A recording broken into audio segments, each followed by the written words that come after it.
Greetings and welcome to a special Friday live something or other with a blog to watch weekly. We will see what happens here. This could be interesting. It could be a disaster, but I'm sure we will have some laughs no matter what happens along the way. I am not going to spend time introducing everybody to you. You can do that in the chat if you've got any questions. I'm sure they'll give them. Each of them will give our own wee account of themselves as we go along. We're going to play a game. This is going to be about reviewing all of the best watches so far of 2024 and some mentions for some of the worst watches. So what's going to happen is each person's going to get a chance to pitch their favourite watch so far of the year, and then the others are going to vote on whether they agree with that. The catch is, and they've got, because there's going to be 7 people presenting, 8 people, but only 7 votes at any one time because I don't get a vote. I'll be like the vice president. If there's a tie, I'll get the casting vote. Then you're only allowed to use each number once.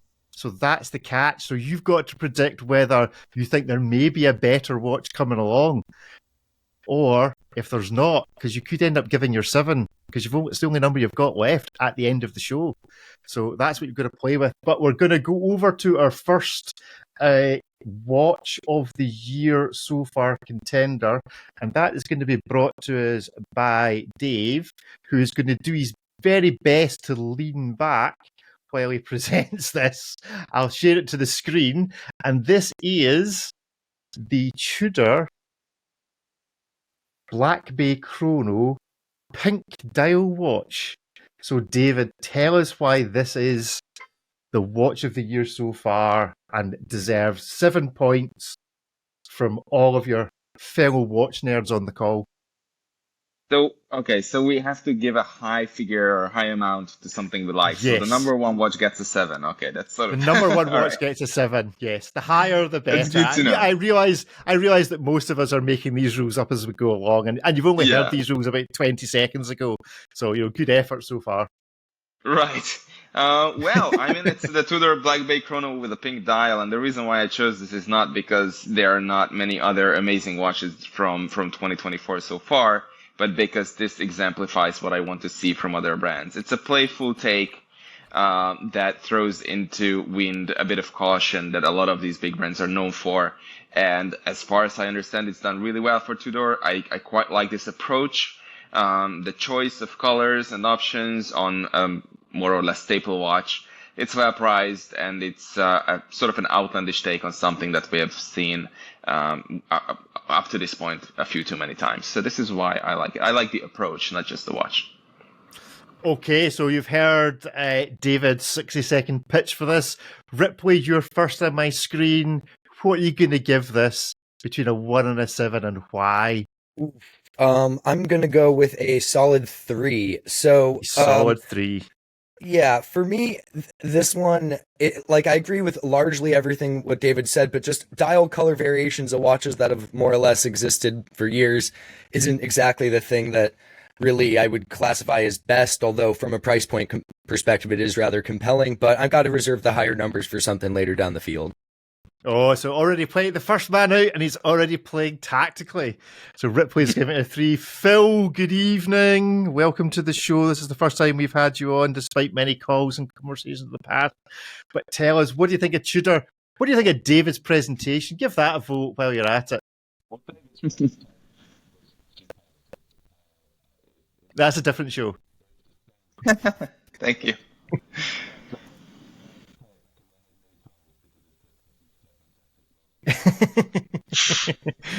Much appreciated.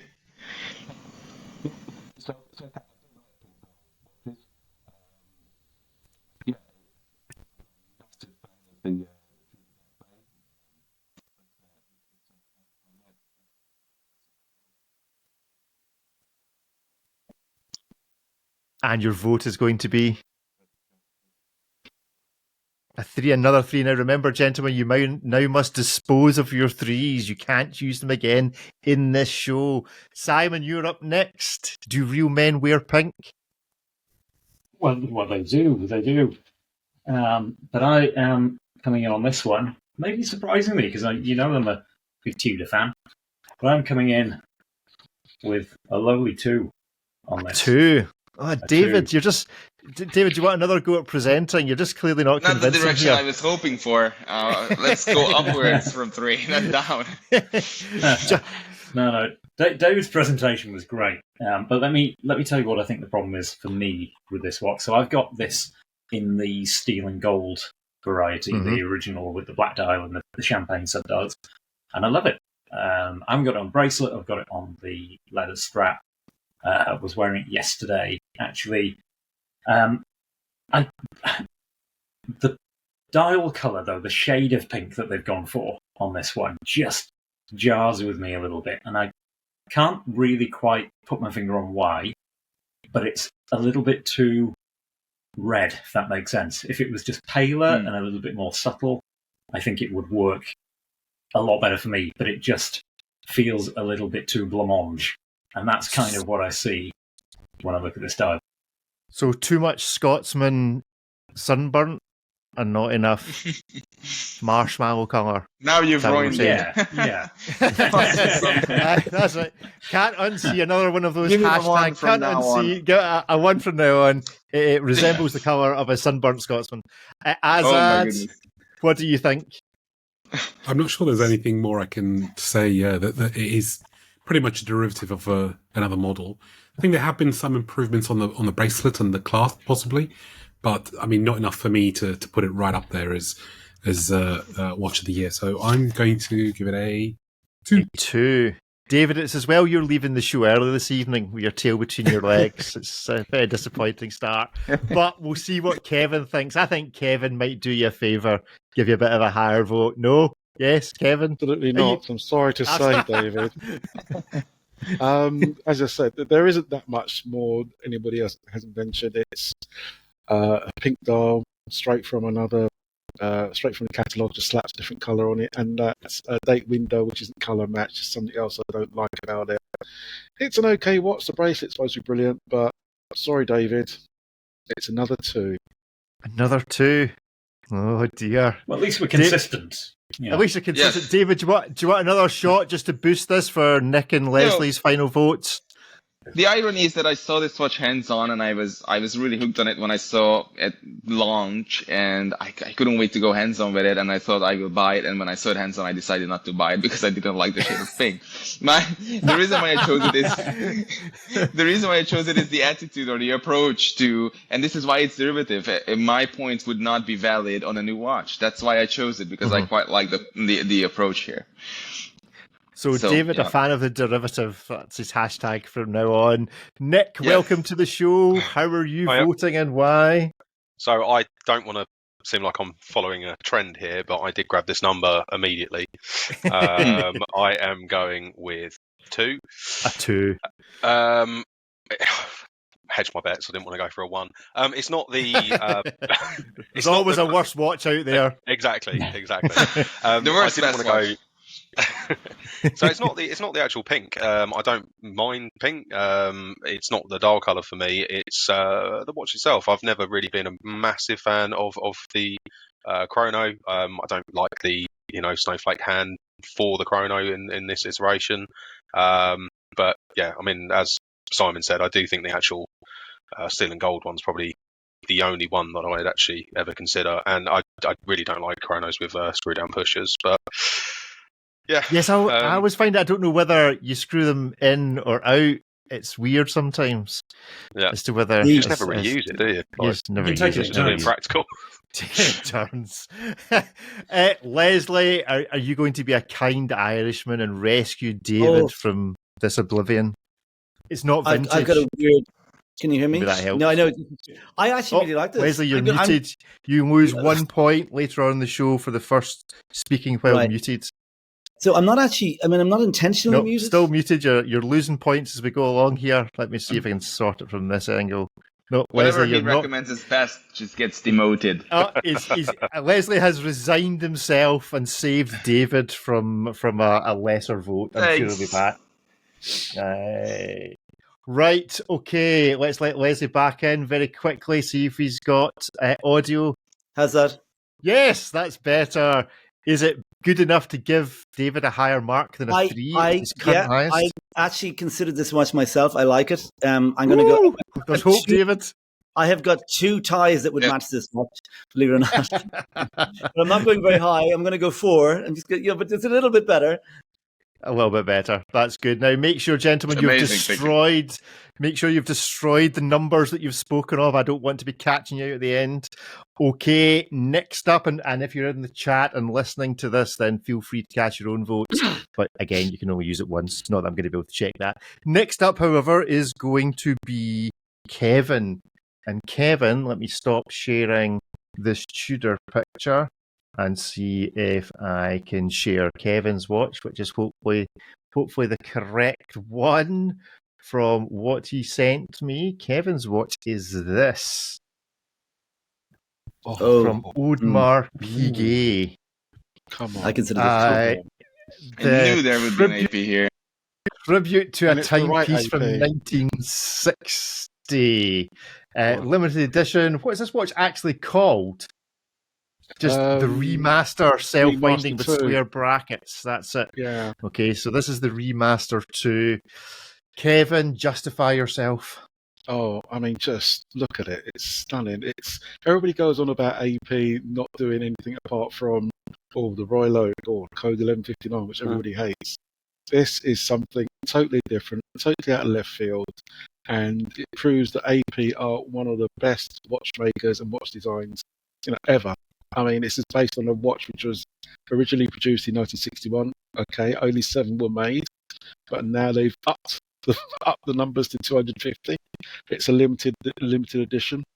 The color of the gold is unique as well. They call it sand gold, which is 7% gold, 20% copper, and 5% palladium. It's a stunning shade. It goes from grey to silver to rose gold in different lights. It's amazing. It's that crystal, that sapphire or sapphire on top of it took 2 years to design and make. There's lots of individual facets on the dial. It's 12 individual sections which are fixed to the base brass base plate. It's incredible. It shows that they can do other things apart from Royal Oak, and I love it. I love it. I absolutely love it. Ripley has some doubts, but we'll see. Oh no, Ripley! No.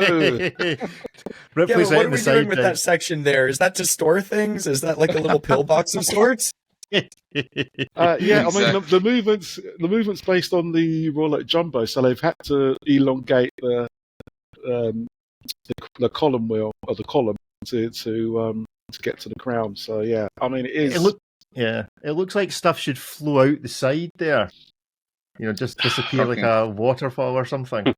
But, let's go. Right. Table. I am not to judge. Let's vote. Leslie's coming back in for the 4th time. Not quite sure why. Okay, first up then on my screen, Ripley. Give us a vote.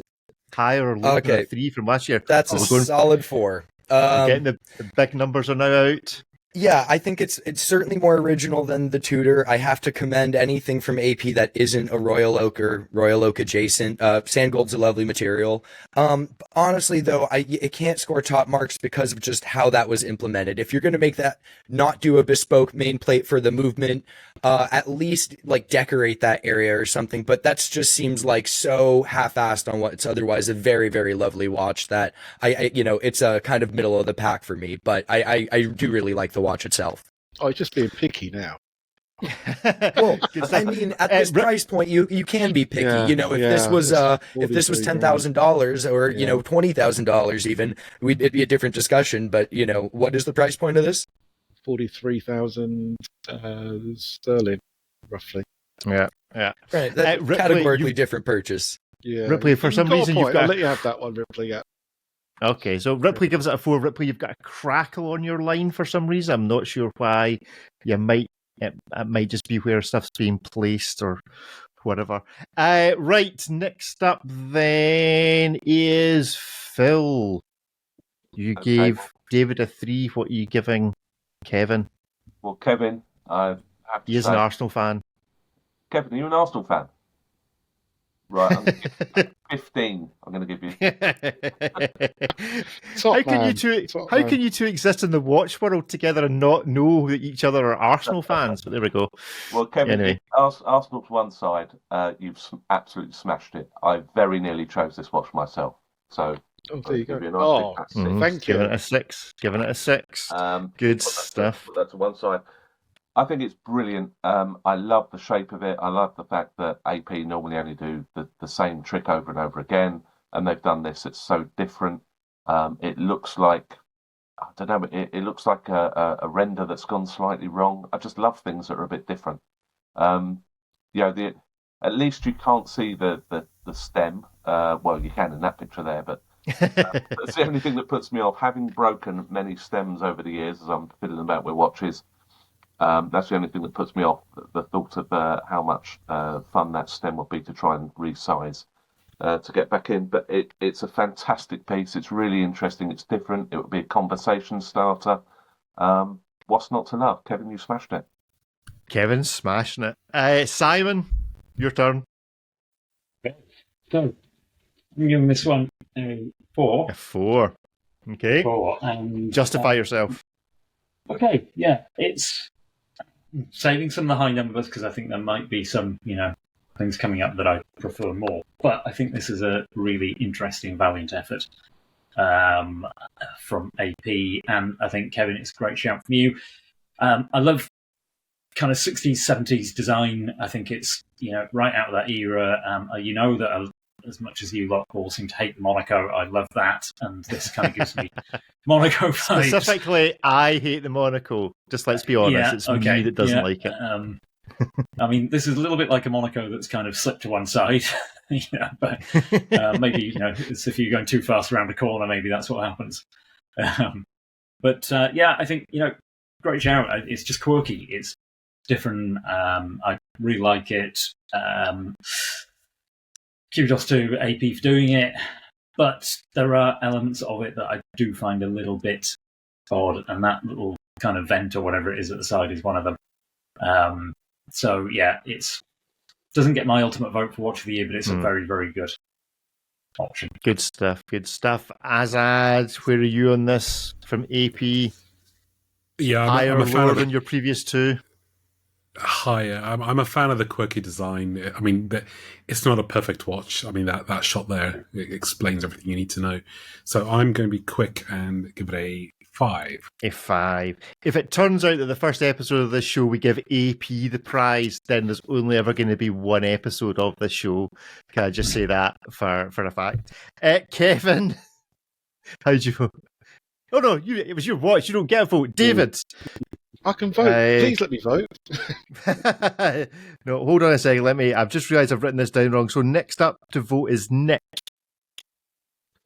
I was contemplating a 1, but I think it's still too early. I'm going to go with a 3. I just don't particularly. I'm not.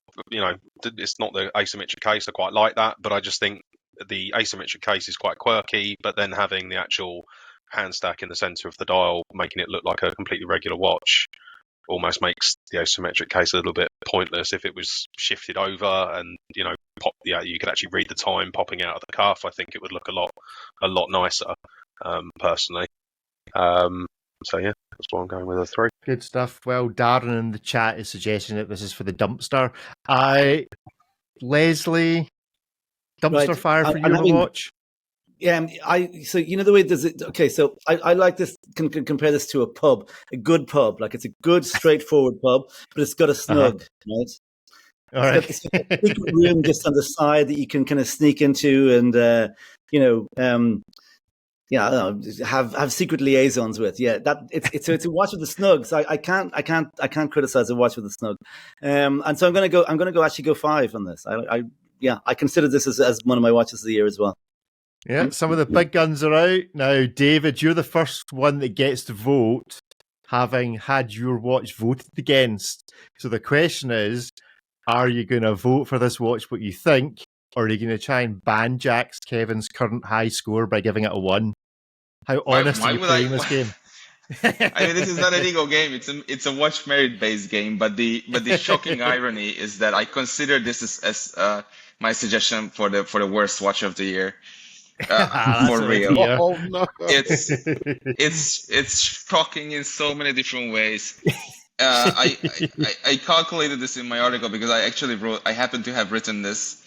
AP wants to make 250 of these, which is $11.8 million for this project. And kudos to the case designer and both the original and whoever revamped this and the manufacturer of the case. It really is a gorgeous execution. But the rest, that winding stem, the integration, everything else, it's the antithesis of what I look for in a watch. They took something from their past. Again, they want to do something that is not the Royal Oak, and yet they go and remaster something that they have already done. How is this exercise not typical AP? We've seen Parmigiani do the pantograph where the shape of the hand or the length of the hand follows the odd shape of a dial. There's real engineering there. Here, it's a two-hand watch with zero functionality or integration of the design. Beautiful case. If this were a Tissot with the exact same design, nobody could tell. And I just seriously, I mean, for some reason, I'm really, I just get rammed up by this watch. Whatever. So I have to give it a 1 because my guess is that no other watch out of the rest will have me worked up as much as this one does. But my thoughts are already on the internet, so you can read the rest there. So it gets a 1 from me just because it's not my cup of tea at all. Good stuff. Sorry, well, Gavin. let's see if this next, and it's going to be Simon's turn to tell us all about it.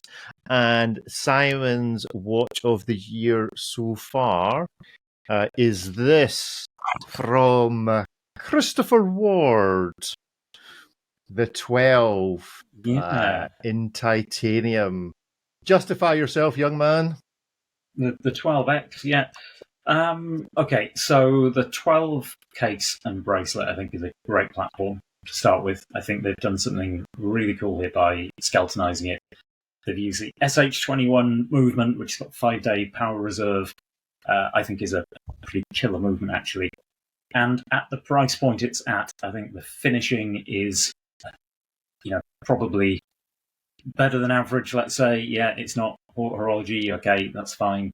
But I think this is a really well-executed skeletonized watch. I think it's a perfect case, perfect bracelet. I just love it, and I think it is at a great price point too. However, it did get a lot of heat, didn't it? Let's see how much heat it's going What's the to price get. on this? The price I think on in this pound sterling was about 3,500. I think. No, sorry, 31.50. I will scroll to the bottom where the prices normally lurk at a blog to watch. 48.65 USD on the bracelet, I assume, and 44.95 on what I assume is not a bracelet. What's the price difference for? I can't actually tell. Yeah, bracelet, rubber strap, that's what it is. There's no picture of the rubber strap. They didn't see fit clearly to send us that. So, Ripley, you have some numbers left. You've used your 3 and your 4, so you've either got to go up. Oh, we're going up the way. Why is it a 5? Yeah, I mean, it's a very compelling watch. Obviously, this style is one we've seen before, but that can be said about any kind of integrated bracelet watch. That said, the way they've done it, I think it's a pretty good-looking skeleton movement. It's not just a generic caliber. The price point is really fair for what it is. Love that loom ring. And it is attainable and still offering something that feels very horological. So you got to give it marks for that. I don't know if it's the best release of the year or the second best, but, I got to score it pretty high. So it gets high score from Ripley, who is still crinkling away. I don't know if it's worth you logging off and back on again to see if it clears that Ripley. But while we decide if you're doing that, Phil, do you want to give us you've used a 3 and a 6. Are you going in the middle? Are you going higher, lower? You live near Christopher Ward. You live in that neck of the woods. I like Christopher Ward. I don't like this watch. I disagree with the other guys. This skeletonization of this movement leaves me dead. It's just it's not good looking enough movement. I don't think the finishing's good enough. If you're going to do that much skeletonization, I think it needs a lot more finishing. So I'm afraid I'm just going to give it a 2. It's going for a 2. Azad, what do you think? You've still got some high numbers and some low numbers. Okay, so I'm a big fan of Christopher Ward, despite them sponsoring Everton, and I'm a Liverpool fan, so that's a big no-no. It has been recently. And I should add, because I keep on forgetting to do this, there is actually a blog to watch Fantasy Premier League. If anyone plays that and wants an invite, then get in touch. So I don't know if Phil, Kevin, you're into that sort of thing. Omer's currently in the lead, I think. So if you are interested, then feel free to tap us up for the code. Sorry, Azad, go on. And I do own one of the titanium, the blue Fume titanium 12s. For me, love the fact that despite no warning that this was coming up, Azad can lay his hands on that watch, it's on my desk, instantaneously around him. So for me, I don't think putting their existing in-house movement, albeit all the skeletonization that's been done to it, warrants tripling the price versus the models that are already there. And yes, the finishing looks good. The movement looks okay. It's not particularly symmetrical. It's not a great looking movement, to be honest, when you look at it. There was a lot of comparisons being made to, for example, Zenith Defy movements that have also done quite a lot of skeletonizations, and frankly, they look a lot better than this. So for me, it's going to go and get a pretty low score, I'm afraid. I am going to give it my 1. It gets a 1 from Azad. Kevin, how are you voting? Wow. I'm a big fan of the 12. Unfortunately, I don't have one at the moment, but so I am planning on getting one at some point very soon. I am torn. Purely because of the skeletonization and the cost of that skeletonization. I agree with Azad. It's a price issue for me. I mean, I know that there's a lot of finishing and it looks okay-ish from what I can see. I haven't had one in the hand yet, but I love the 12. It's a great concept. The movement's great. I'm just thinking of the cost, and I'm what do I give it? I'm going to give it. Sorry. Oh, just this particular model. The 12 would get a 7. This one gets a 3. Getting a 3. Okay, Nick, it's over to you. It's a bit of a variation of score lines for this one. Yeah, I mean, I kind of along with Azad, but the opposite, I would say, it kind of does remind me of the Defy. I'm not a big skeleton watch fan, but the previous generation blue ceramic Defy, I love that watch. So it kind of gives me a little bit of a hint of that. Yeah, and I do like the direction that Christopher Ward's going in, being a little bit more innovative and sort of stepping up a little bit with some of their models. I think it's quite nice. I'm not the biggest fan of the 12, but I do think this one's quite a nice version of it. So I'm going to go with a 5. A 5 from Nick. You know, the scores are mounting up. Darren in the chat reckons it's a bit too similar to the Zenith Defy of the same version for only half the price. Leslie, you unmute yourself and tell us what you think. Nope. We'll skip past Leslie just now because we can't hear him. David has also left the building. So sorry, there we go. Leslie's back. I was muted because I was using my phone to search for something and I spoke into it. Sorry. I hate that. I hate the skeletonization. Christopher Ward sounds like a car dealership in Tunbridge Wells. It's just a terrible name. If I had to go Christopher Ward, I'd go Belcanto because I thought that was quite good. But this is my 1. Sorry. This is your 1, right? Okay. Now David has left the building, so I think I need to use David's cards here now. but I can't work out what he's left, so I'll not bother. Right, next up, I'll make it up at the end of the show. Next up, we're going to go to Azad.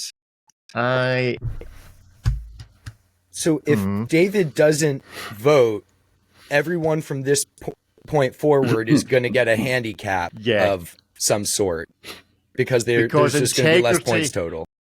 Which I guess is fine because my watch of is the rules awesome. is what this show is all about. But that means I've won already because I'm sure they've got the most points. I'm sure that this will be just like that. What's the TV show? Have I got news for you?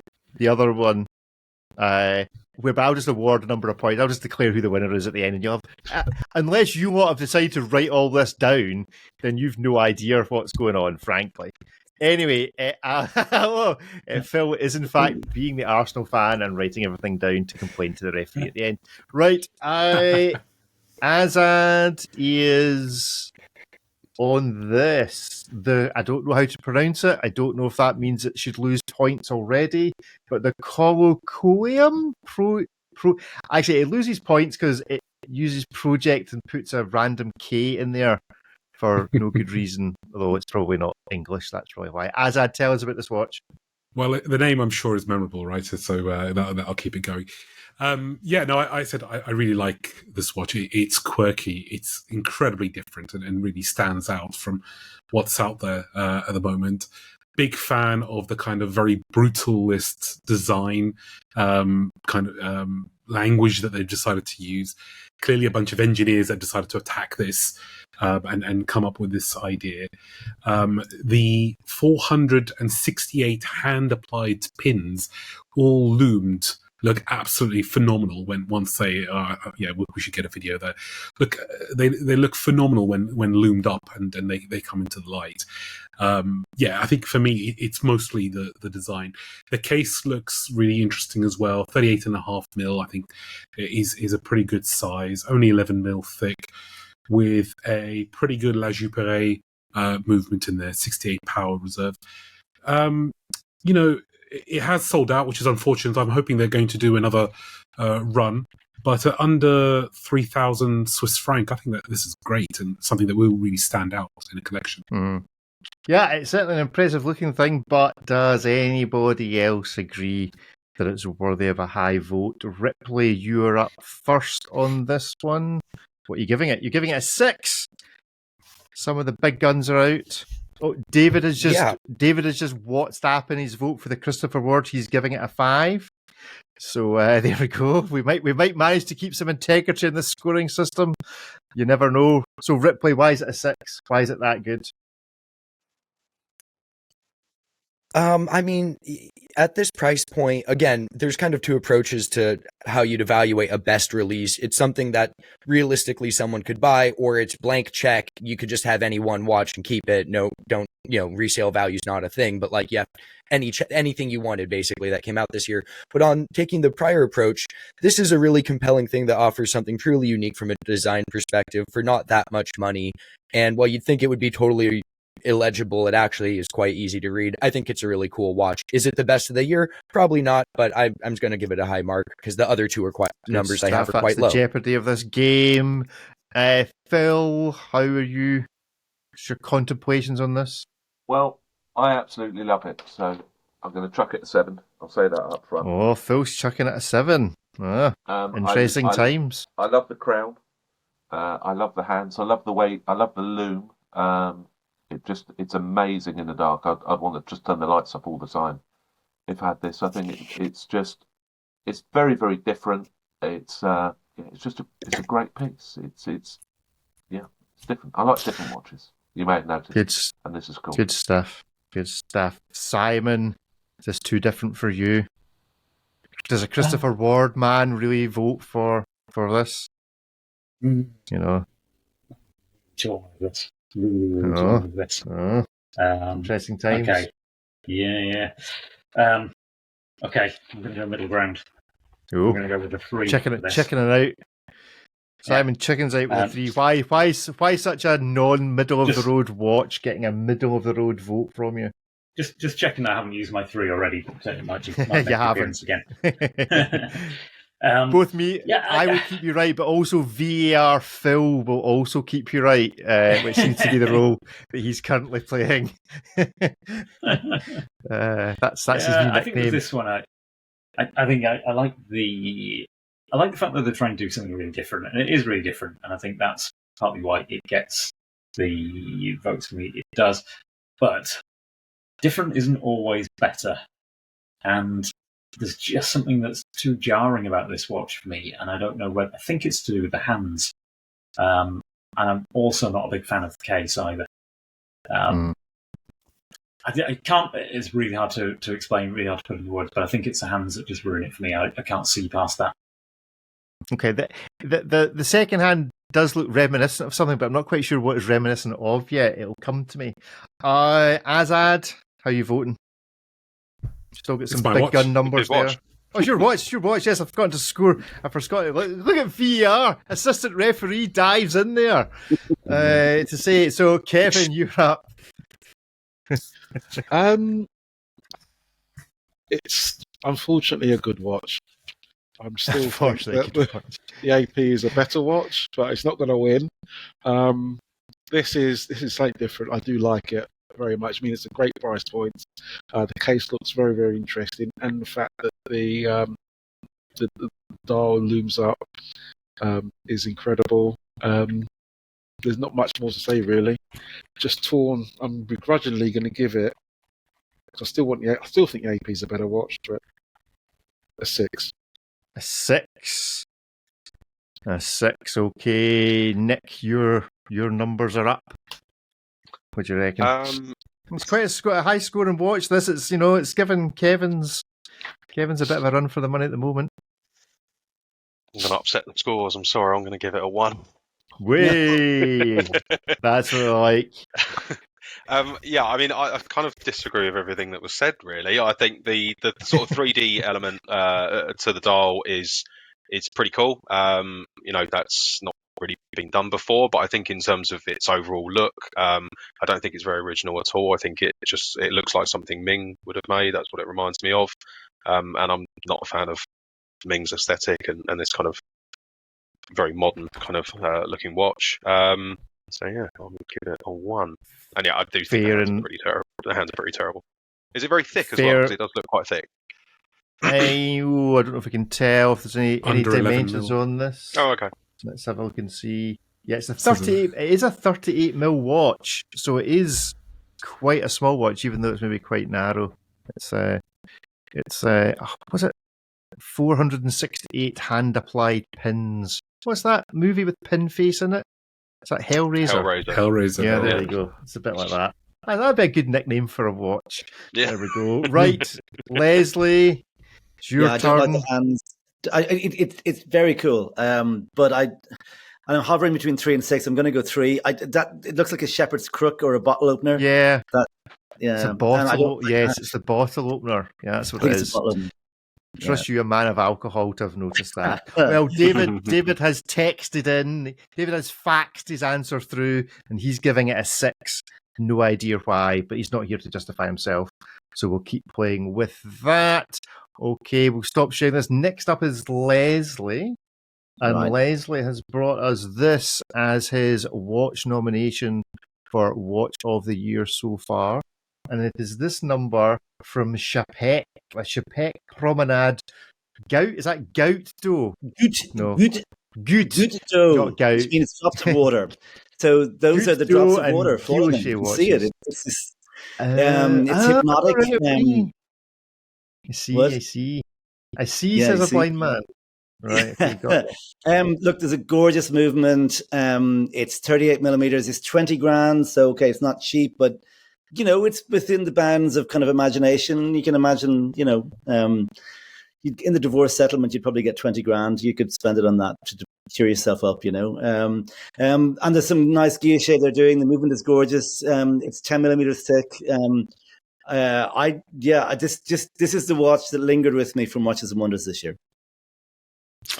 Okay. It's a very pretty thing, but is it pretty enough to get some votes? Okay, Ripley, let's see what your audio's like. Go for it. So how 20. much was the price of this one again?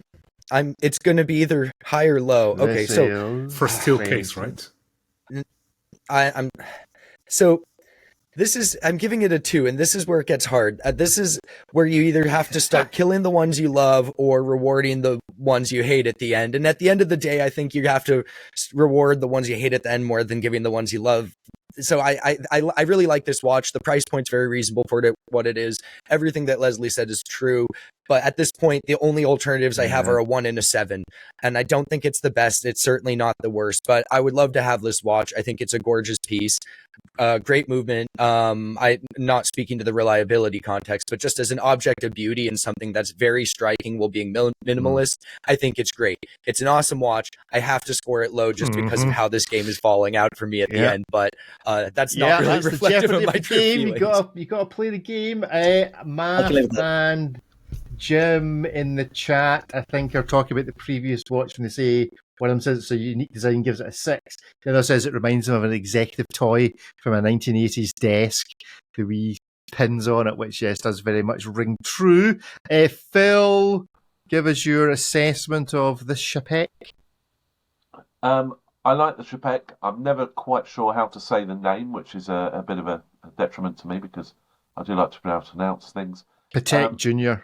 It's a lovely watch. That one that's on screen now, I don't like as much, but the blue one with the ripple, I think is an absolutely beautiful dial. A lovely blue. It suits the bracelet, suits the polished steel case. So I'm going to give it a 4. A 4. Simon, quickly from you. What do you think? Ooh, I'm going to go 5 on this. A 5. Yeah, I think it's a pretty gorgeous watch. It's not entirely my thing, and I'm not actually a big fan of that blue ripple dial. But the other dial executions I really like.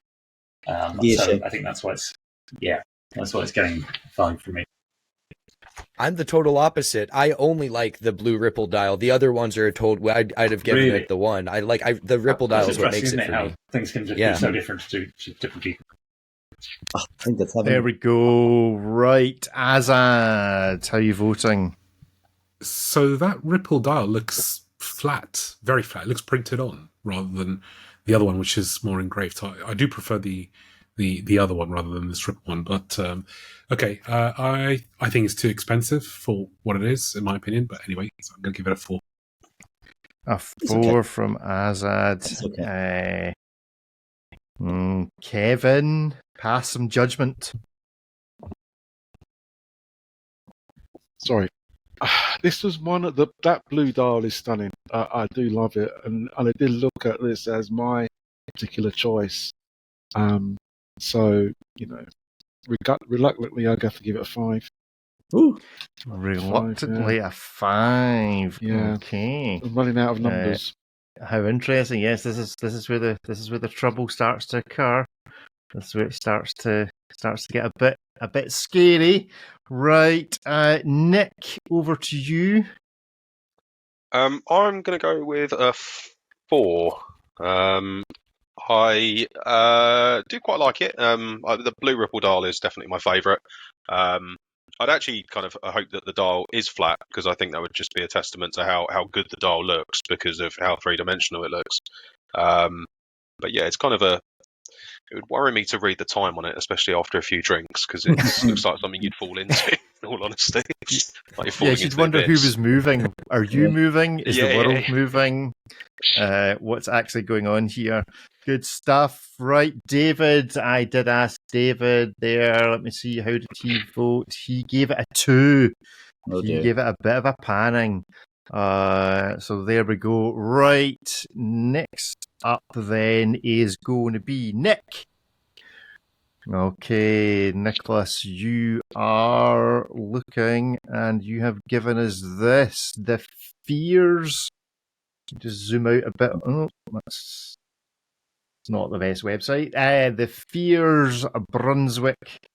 Is this technically called a salmon dial? Was it mother of pearl salmon or something? The Orchid. Orchid, yeah. Just a pink mother of pearl. Orchid dial.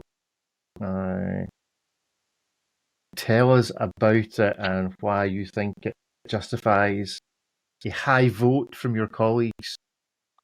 So I've always quite liked the Fears Brunswick. I just think the case is very nice. The thinness of it, I think it's a very elegant looking watch. And personally, I don't own many dress watches. I'm mainly a kind of sports watch kind of guy. And I'm only actually wearing my only dress watch, my Santos Galbay. And because I like that watch so much, I'd like to add something similar-ish. And I just think it's beautiful. I think the Cherry Blossom Grand Seiko is one that gets a lot of credit, but I think this dial is a lot better execution of a kind of pink, silvery, shimmering dial. A pink, silvery, shimmering dial. Ripley, does this float your boat? It does, but all these are great watches. I'm giving it a 1. So again, I have 2 numbers left. It's either 1 or a 7. I either have to kill. It's a great watch. I agree with everything Nick said. It's and I like the brand. I like the model. The mother of pearl dials and the material dials, they do always come out very, very nice, and everything's always executed beautifully on them. But for me, dial variations, I can't really give it, the total top spot for this year. And if I had to absolutely kill one of the ones I like, I felt like this is a simple one. But I think the thing to remember is they're all really solid watches, and we'd be happy to own any of them. But I have to be strategic, and I can't give it the best watch of the year, and that's the only other number I have. So next one will be interesting for me. It's getting complicated. Phil, how are you voting on this? Well, like Ripley, I've only got a 1 or a 5 left. And I like Fears. I love the brand. I think Nicholas Bowman-Scargill was just an amazing guy. I love so many of the Fears watches, so it's going to get a 5 from me. I think getting a 5. I think the mother of pearl dial is very nice. It's very nice to see one that's sort of pink. Was it pink shimmering? Did we describe it as? That's very nice, and the case is nice. I love the crown as well. It's just lovely. Good stuff, Simon. You're a man trying to make a British watch. What do you think of this company that's making a British watch? Well, it's getting a 6 from me. Fears are really growing on me. I've taken a while to warm into them, but I think that some of the more recent releases just seem to be getting better and better. It feels to me, and I think that people who have been long-term Fears fans are probably going to hate me for saying this, but for me, they feel like they're starting to really get into their groove now, or have done, let's say, over the last kind of 12 to 18 months. Some of the earlier models I've seen before just haven't really been my cup of tea. It's fun, but this one I really like. I don't think it's my watch of the year, so I'm reserving what I've got left. Now, after this, I've only got a 7 or a 1. So, yeah. And I know what 2 watches are left, so it'll be a question as to which order I put them in. It's between Phil and Ripley. So show the wrist shot with the bracelet, because that might help my votes a bit more.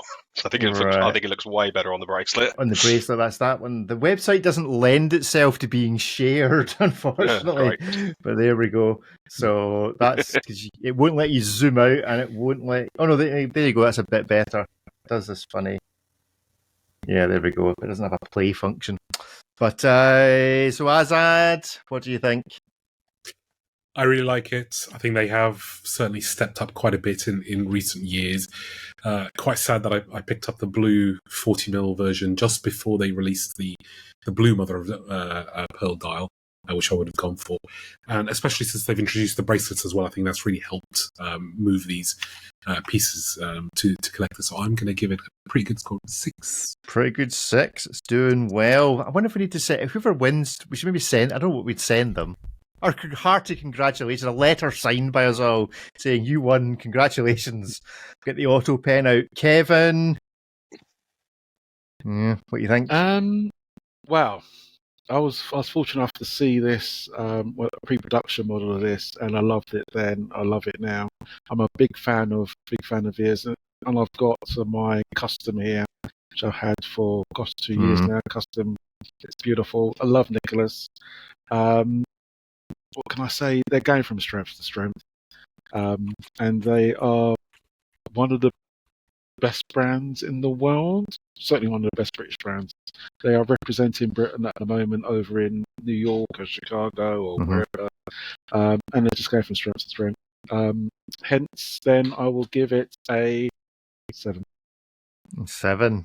You need to see this in the metal. You really do. Right, That okay. mother of pearl Okay. is so different. Love it. Absolutely love Cool. it. Well, Nick, you can't vote for your own supply, so Leslie, it's over to you. Oh Christ! So I have a 2, a 6, and a 7 left here. Look, it's never going to be my watch of the year. I don't dislike it, but I don't think it's a 6 or a 7. So I'm going to. It's fine. It's not my favorite color of pink. It's fine. The blue is nicer, actually. I think I prefer the blue. Interesting that that was mentioned. I do like the onion crown. It's a decent movement. Oh, is there good watches to come? Rick, come on, tell us. There is Phil, VR assistant to come, Right. and Ripley to come. So judge of those Actually, characters I trust what you Ripley. think they might bring. I'm going to go 2. Trust So I'm gonna go Ripley. 2. Yeah, I'm going to go 2. Okay, Yeah. it's getting a 2. You're going to trust Ripley. Let's see whether that's going to be the sensible thing to have done. David gave this watch a 3. He is still posting in his votes from the world of WhatsApp.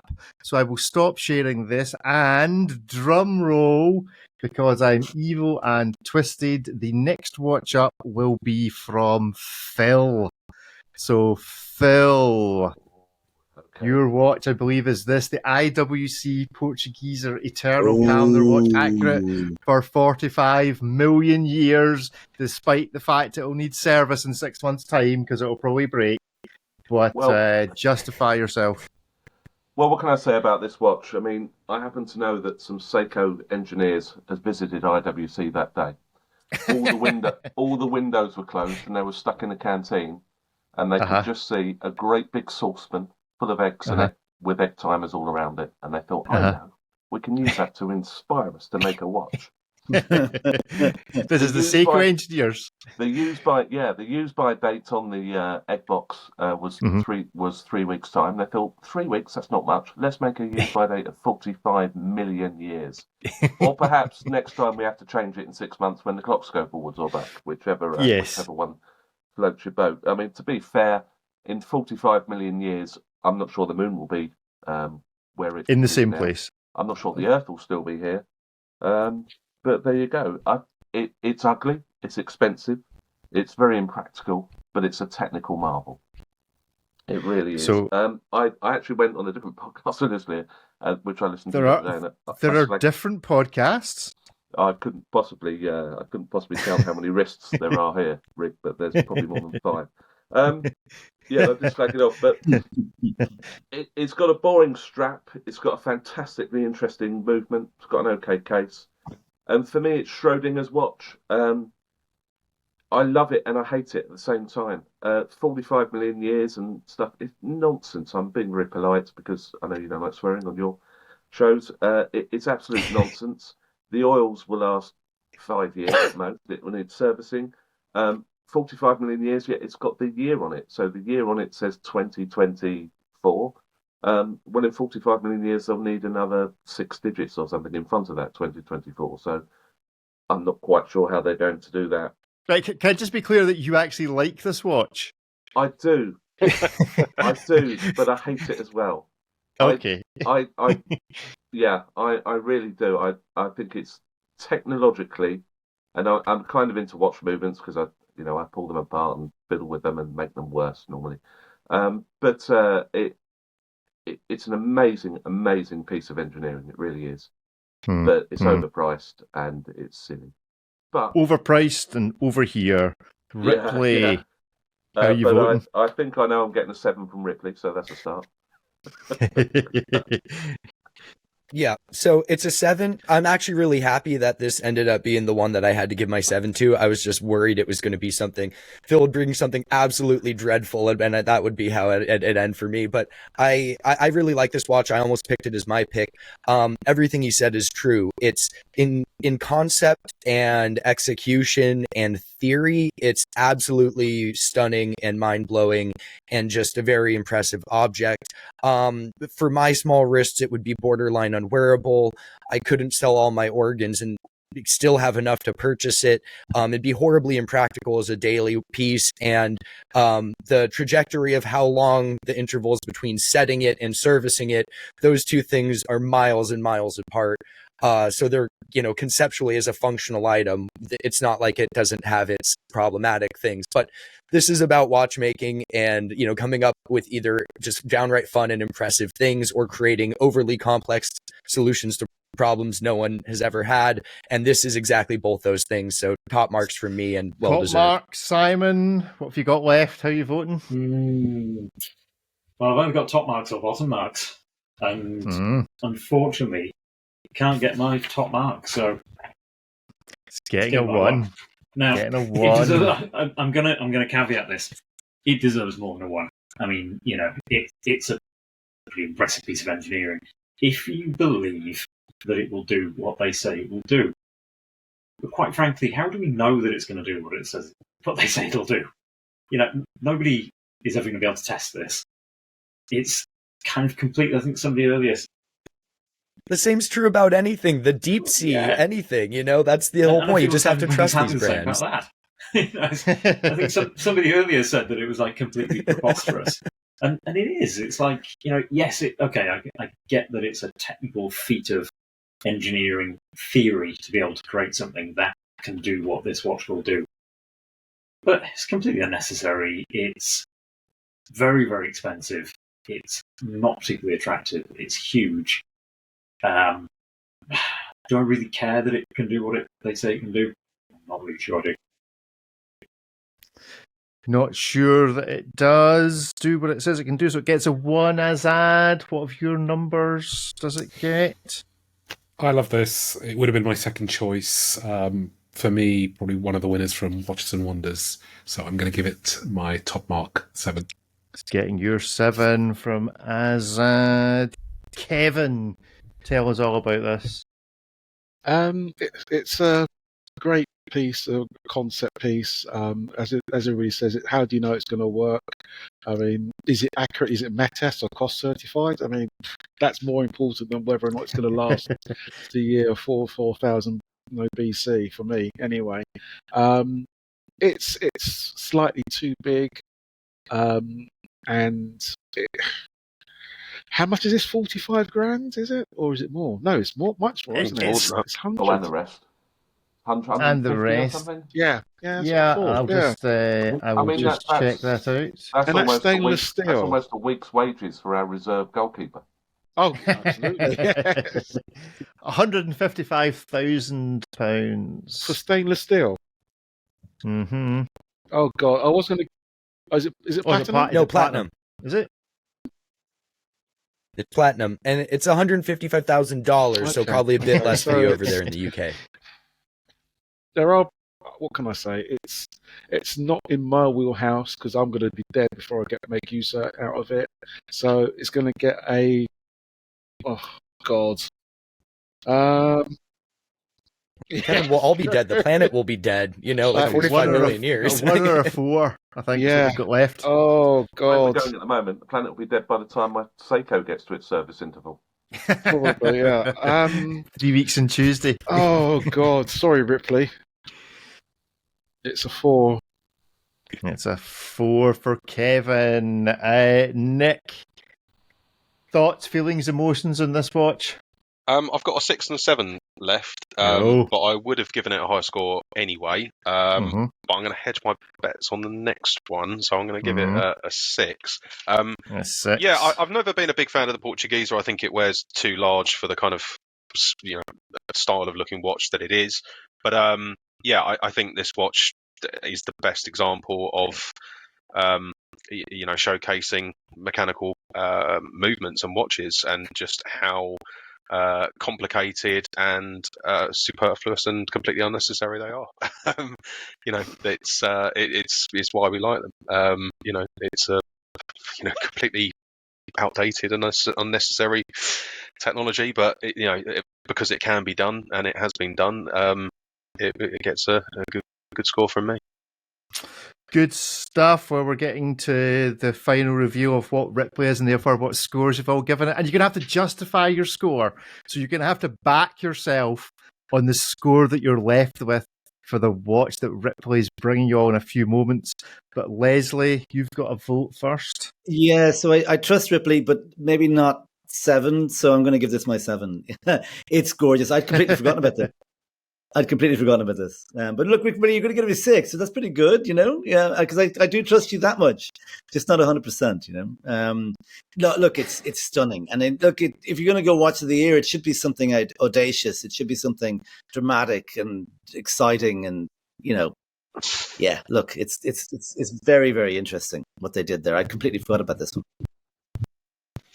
Good stuff. Right, David gave this. Let me just see, because I've swapped these round. IWC. David gave it a 4, which is correct. He had a 4 left, which means he has given the final watch a 7. But the question you're all asking is, what is Ripley's watch of the year? And this is Ripley's watch of the year, and you're going to have to justify the scores you've awarded it for the Hublot Spirit of Big Bang Sang Bleu Sapphire watch. So first up, Phil, you have given it Yes. a 1, I believe. I've given it a 1. I don't even get to tell you why it's awesome. Tell us why it's awesome. Just implied. Is it just awesomeness. implied? Is it just implied? Tell us, Ripley. Okay. Up until this point, you all have shown watches, very lovely watches, but wristwatches, identifiable as a wristwatch. This is not a normal wristwatch. I'm not quite sure how to read it without taking a serious moment of focus. It is a giant block of sapphire, and let's be real. It's I approach it from the mentality rather than something we could actually buy or actually want to buy. But if you just put any of the watches that were released this year on the table, said you can take one, it won't cost you anything, you couldn't sell it, but you'd have to keep it. I would just love to have something absolutely ridiculous like this that I'd otherwise never purchased, that really just sort of pushes the boundaries from an aesthetic perspective and materials perspective. It's just a massive brick of faceted sapphire, and it's bizarre and entirely irreverent. Just a block of awesomeness from Hublot. Phil, you gave it a 1. I give it a 1. I'm really relieved because for 2 reasons. 2 reasons. That's it. 1, I thought you were going to go with the Chaikin thinking, because I was so close to making that my number 1 watch. Right. Okay. So I would have had to kick myself for giving that a 1. And secondly, because this is probably the closest to when I told my son, my 13-year-old, I was doing this. He said to me, "Why don't you pick the Darth Vader Lego Star Wars watch that's made of Lego?" So it's an actual Lego watch. And I was close, but I did point out to him it didn't come out this year, so it would be cheating. And this, I think, is the closest to a Lego watch you can get. Hublot as a brand, I think, are just ridiculous. And this is particularly ridiculous, even for Hublot. I just have no idea what Hublot's about. But I've never held one, never seen one, never worn one. So, who knows? When I see one and wear one, I may change my mind, but I very much doubt it. I think a group outing to the Hublot Boutique is called for. Simon, have you now learned how to play this game? Because you have given this watch a 7. Well, actually, I just need to modify my number a second. Hang on. Just do a little bit of slight modification. 700. So, -7 from Simon. Good stuff. Yeah, so what do you think of this? What would you have given it if chance had allowed? Yeah, sorry, Ripley, I hate this. I kind of love the whole no, I don't love the execution. I love the concept of all the sapphire and the facets and things, but I think the execution is just god awful. And you know what? And this is coming from someone who actually really liked some of the stuff that Hublot have been doing over the last few years. So this one, no, doesn't do it for me. So yeah, I've learnt a big and nasty lesson, unfortunately. Big and nasty lesson. Azad, you have learned maybe a middle of the road average lesson as you've given it a 3. This is nothing if it's not an average middle of the road watch. What would you have voted given a chance? I think a 3 is actually about right, just because I have to respect the engineering that's gone into making that case. Obviously, it's a real challenge to put something like that together. The final aesthetic is disgusting, but I still have to give some kudos for the the engineers that actually managed to put it together. Let's get rid of the designers, but the engineers obviously done a good job. So about 3 is about right. All of you calling it disgusting, let's be honest. If it was offered to you, you would be happy to own this. Maybe not wear it often, but be happy to own it and show it to your friends and gawk at the audacity of this Phil's creation. going to the 5th Wrist meetup. He's going to those events and he's bollering this watch for sure, 100%, with his Arsenal Championship flag. Sorry, Premiership flag. What? Yeah, for this year. There you go, Phil. If that's your choice, Arsenal to win the league this year, but you have to wear this for the rest of your natural life. One watch collection. We'll win the league next year. Good answer. Kevin, you as confident as Phil that you'll win the league next year? Would you wear this watch? You've given it a 1. I've given it a 1, yes, but he doesn't deserve a 1. I'm with Ripley. It's balls out mad. It's totally different. And yeah, if you've got the wrist presence, you want the wrist presence, that's certainly a talking point. If you had that on your wrist. I'm not sure about that strap though. It looks really, really cheap and nasty. Shonky. It does. It really does. I mean, how much is this anyway? Not that I'm interested in purchasing one, but it's something which I know they do limited edition, so it'd be interesting to know how many they expect to sell, or i.e. made to order, because I'm sure it's going to take a while for people to purchase 140. This. Yeah. There you go. £143,000. I don't think it's a limited edition, is it? No. I think as many as you want to order are available. Really? Wow. I think. Well, I might be wrong. That's brave. That is brave. So you got that or the IWC, which is a similar price. I know which one I would choose. But anyway, one good effort from Hublot. Want to take things totally different. And, I love their concept. Some of them are really good. Some of them failed miserably. This one's sort of in between. But it's a shame I've only got one left. So there we go. It's a shame. Nick, did you play this game properly? You have given this a 7? No, not at all. You learnt your lesson. Yeah. No, I was kind of holding back the 7. Never trust Ripley. That's the motto of this game. No, I was holding back the 7 on the hope that one of my sort of other picks might come out, but it didn't.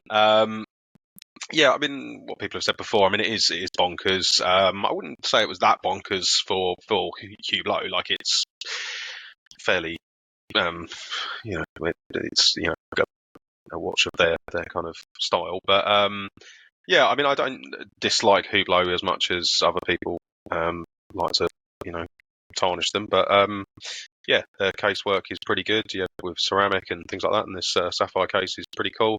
I think the movement's quite good on it as well, actually, on this one. Is it? It's a high beat, I think. But yeah, it's wouldn't be getting a 7, but yeah, that's all I've got. That's all you've got. Leslie, are you pleased to have left your 6 to the end? It says limited edition on it, doesn't it? I mean, it actually says it. Yeah, look. Oh, I didn't notice.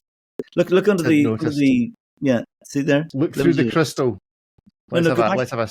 No, go back. Go back. Or does it say it somewhere else? Is it? Go back. One more. Okay, one more. So I should include this. Rick texted me last night. I got the message when I got off the plane after a very, very long day of travel. And jet lag. I say, send me your pick for this game. I scroll up to see what the game was. I'm like, okay. I'm like, oh, you know what? I quite like to have this. You've had a bit to drink. You're a bit tired. This is fantastic. This is. I'm sure there might have been something. I'm thinking of the Longo. There's that lovely honey gold Longo with Lumen that came out at Watches and Wonders. I'm thinking of some of the other ones that didn't surface throughout this game. But I still stand by my. The must have had an impact. Were you from Vegas? Were you from coming back from Vegas or Miami? Prague, I reckon. Prague. It was a long flight. I had some wine. It was plenty of time to drink wine and lots of alcohol on the flight, which obviously influenced your choice. There we go. The ultimate drunk purchase of a watch. Yeah. David gave it a 7, and he told me he is pleased. It does say limited edition there. Yep, I can see it just on the side. Yeah, on the side. David is pleased to have left this until the very end because he says he would have given it a 7 from the beginning. You can trust Ripley, but not completely. This is my conclusion. Yeah. This is probably a lesson for life. Who knows? Who knows? We'll see when we play this game again whether folk have cottoned on to just where people go when we do this, maybe in a month's time, for just reviewing the releases from that month. So the scores on the doors. Rick, before you give the scores. Before we give the scores, are you able to bring 2 images up on the screen at the same time? Ooh, probably not. But tell me what 2 images and I'll see. The more I look at that Hublot, it reminds me so much of the watch that David reviewed from CIGA Design, the Eye of Horus, I think it's called. And I'm wondering if that's where David's coming from with this. The CIGA, I can certainly get the CIGA Design up if I can find it. If you give us 2 seconds. I'm sure the hands and the rotor on the back of it are almost the same. It's around here somewhere. Phil talk. We'll make Phil the official timekeeper of the reading. CIGA Design mechanical watch. Do we mean the Eye of Horus? This is this watch. Hold on a second. Yes, thank you, Azad, for the fact that you've managed to find this quicker than I have. We both got there in the end. This particular one. Do we think it's just that David likes these kind of things? If you were to put diamonds on it, he'd probably give it a 14. This is the opposite end of the price scale, let's say. So Simon, in what way? What way does this look like the Sapphire Hublot? Hands.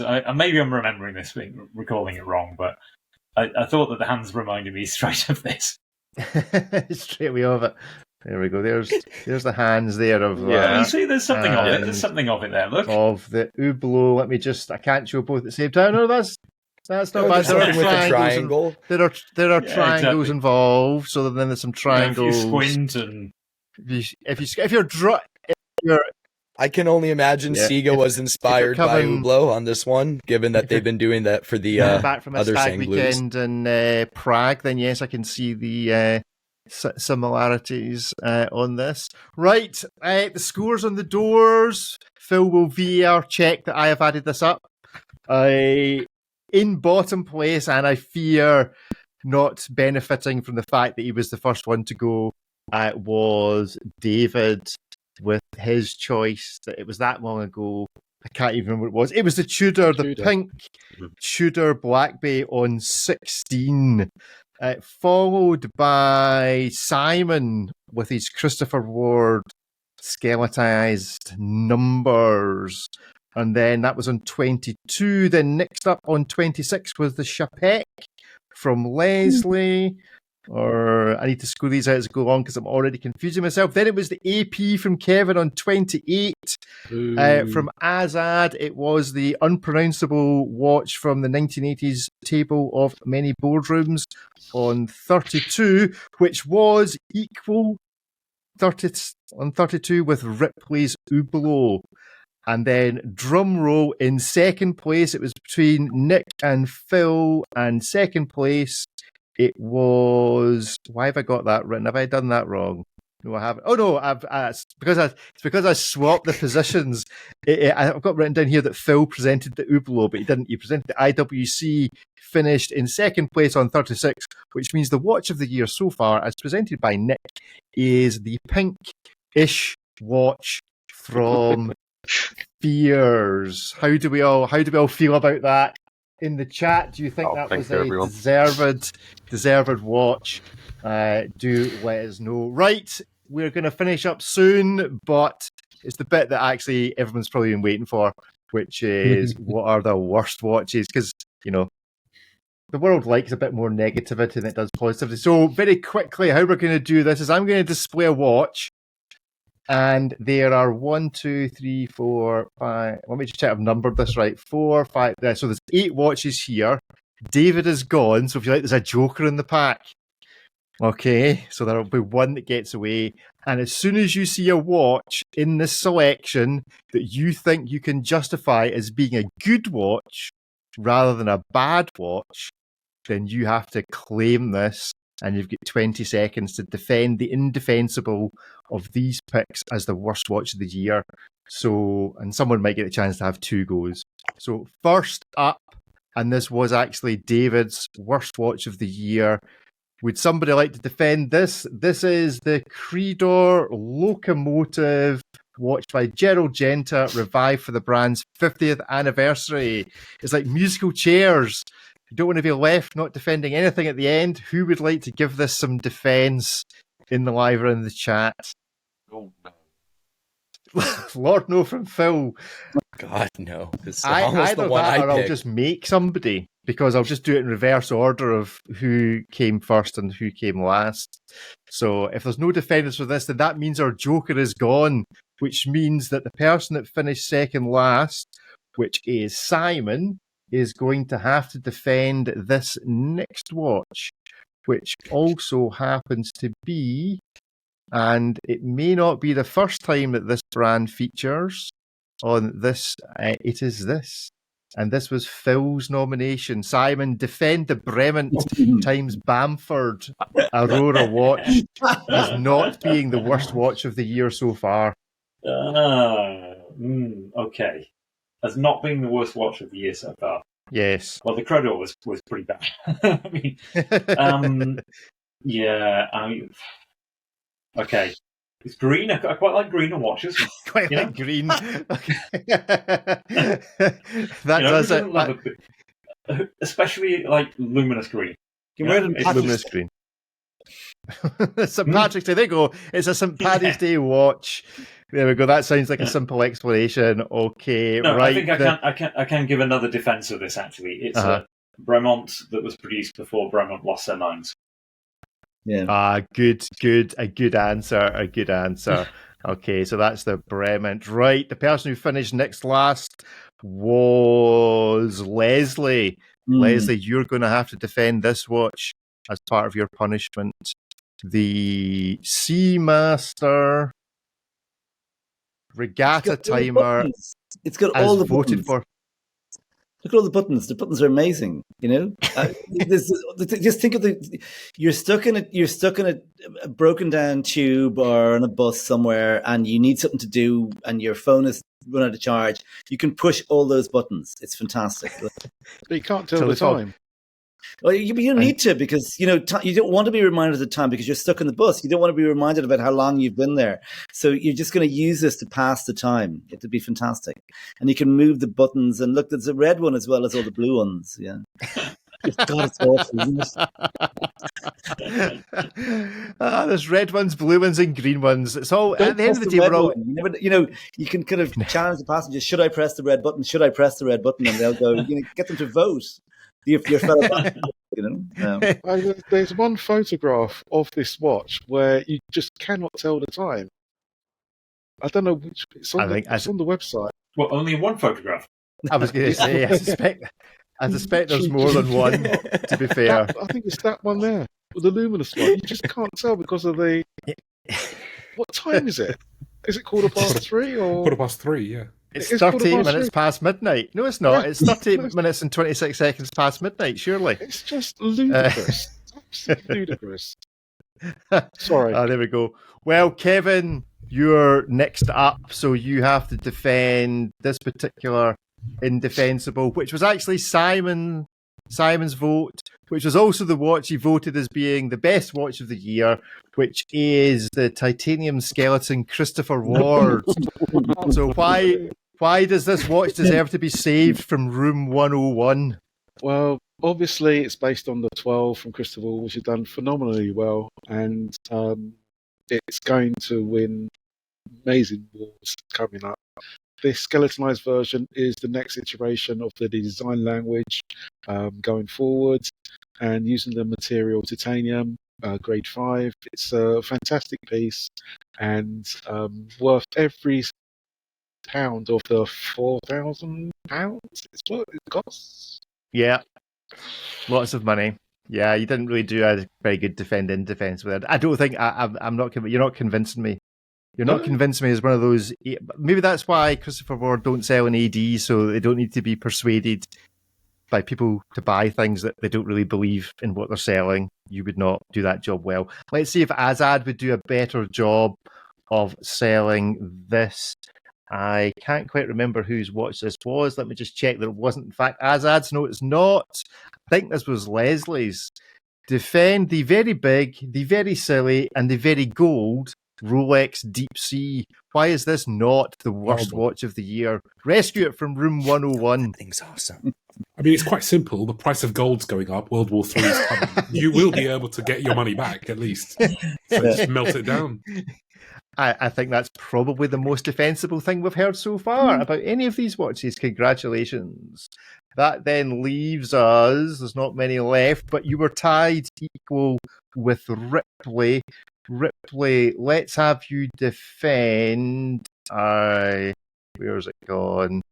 Because there's two of these left. Let's have you defend this, which was Azad's vote, and part of Azad's explanation of it was that he felt it completely failed its marketing brief, which was it was about rescuing rhinos. It felt more like it was being advertised to people who would want to go out and shoot rhinos. So defend the Hublot. You nominated a Hublot. Tell me why this shouldn't be in room 101. Well, okay. They're donating money to the people who saved the rhinos, so there's just going to be objectively less of them out there for people to shoot in the first place. It's also far more practical to own than a rhino. So if you really wanted to own a rhino, rather than going out and killing one and having to deal with the carcass and that on your conscience and just sort of killing this majestic creature, you can now wear a tourbillon equipped Hublot with a 5-day power reserve and a skeletonized movement and a sapphire dial gray ceramic case with a gray camo strap, very trendy, instead of killing that rhino, and still let people know that you have the funds to be a exotic poacher yet and love rhinos, but didn't feel the need to kill a rhino, and instead you purchase this watch that actually saves rhinos. You are the benevolent sort of person who spends 6 figures on something rhino related. So, I mean, this is a fantastic timepiece. Well defended. Let's see, who do we have left? I think we have our final two. This has proved a lot more complicated for me to score out the stuff as I go along than I thought. But there we go. I think it's Phil up next. Now, I've got a choice, I think, of 2 watches left for defense, or maybe 3. I think I'm a watch missing, but never mind. Phil, I think I'm going to have you defend. I think it'd only be fair to have you defend this, seeing as they're local to you. The Bremont Terra Nova dual time tourbillon watch. On the count of 3, why is this not the worst watch of the year and deserves to be rescued from room 101? Well, this certainly isn't the worst watch of the year. There have been far worse watches. This is probably one of the greatest watches that's ever been made. Look at that black. It sucks your soul into it. The tourbillon draws your eyes. The numerals are in order around the dial, which helps you to tell the time very accurately. And there are pointy sticks that go round the dial and point to the right numerals so that you can accurately tell the time, should you so choose to. What more do you want from a timepiece? It truly sounds like the perfect watch. I'm utterly convinced. Okay, that leaves 1 left to go, although I think I've maybe got missed out a watch here. But so whoever's not seen their nomination can shout at me in a wee minute. But we have one left, which is Nick, and as the winner, you get to defend this particular quite recent monstrosity, which is the Nomos Tangente 2-date watch, because who needs to tell the date once when you can tell it twice? Nick, why is this the greatest watch of all time? This was actually the watch that I voted. That would explain why my numbers on my bit of paper are not adding up. So, but I will defend it. Defend it. Like in Nomus's statement when they released this, you've got your normal date window, but then you've also got their own kind of pointer date functionality, because if you look at that photo of the 5th date, like you don't really know how far into the month you are and how many days are left. Whereas if you see that's not with how the numbers pointer work. date, when you see with the pointer date, you know how much longer you've got left of the month. So very, very practical. It's a beautiful, thin, modern dress watch, and the movement's very nice. Twice. Yeah, and tells the date twice, so you're never going to forget it. What they missed out was putting the date on the back, so that when you were looking at the really nice movement, you could also see the date. So there we go. Right, can somebody confess if I've missed somebody's watch out that they nominated? No? Did I get everybody? David leaving has confused my really sophisticated bit of paper that I've been recording all of this on. I think it's because you had David not defend his own that's watch. Fine. So there we go. Good stuff. Well, defend the Trump watch. Yeah, well, yeah, okay. So on the count, no, I will not go. We'll not go with Trump. I've already been getting hate mail about the commentary on the Trump watch from our show this week. But we'll deal with that next week. Until I see them out in the wild, I'm going to assume it's something that only exists in the realm of Photoshop renders and a financial pyramid schemes everywhere. Although technically, I suppose that's not actually a pyramid scheme. It's just a con. But there we go. Right, gentlemen, thank you all very much for playing our game. I hope that to those of you watching that also joined in, this made some degree of sense. We will adjourn to decide whether we're going to do it all again next month as a regular feature if it's worked. I think it's probably worked reasonably well, considering most of you only learnt the rules 20 seconds before we went on air.